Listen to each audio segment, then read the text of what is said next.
আসসালামু আলাইকুম দর্শক মণ্ডলী, আইপিএস মাঠে আপনাদেরকে স্বাগতম। দেখছিলেন আমাদের 5000 ওয়াটের একটা হাইব্রিডের সোলার প্রজেক্ট।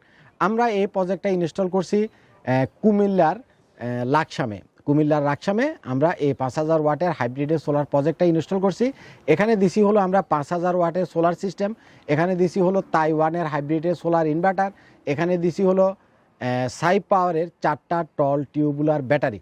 আলহামদুলিল্লাহ দেখছেন খুব সফলভাবে আমাদের ইনস্টলেশনের কাজটা সফল হয়ে গেছে। এখন সোলার থেকে ঘরের যত লোড আছে, লাইট আছে, ফ্যান আছে, সব কিছু চলতেছে এই 5000 ওয়াটের হাইব্রিড সোলার সিস্টেম দিয়ে। অর্থাৎ রমিজ ভাইয়ের পুরা বাড়িটা আমরা আলোকিত করে দিছি আইপিএস মাঠের সোলারের আলোতে।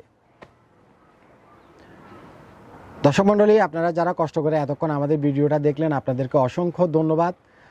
সম্ভব হলে আমাদের চ্যানেলটাকে সাবস্ক্রাইব করে রাখবেন এবং ভিডিওটিতে একটি লাইক দিয়ে রাখবেন। এবং ফিউচারে যদি আপনি সোলার সিস্টেম সম্পর্কে জানতে চান, অবশ্যই আমাদের চ্যানেলটা ভিজিট করবেন এবং সম্ভব হলে কোনো প্রোডাক্টের যদি প্রয়োজন হয় আপনি আইপিএস মাঠে আসবেন। আজ পর্যন্তই থাক। আসসালামু আলাইকুম।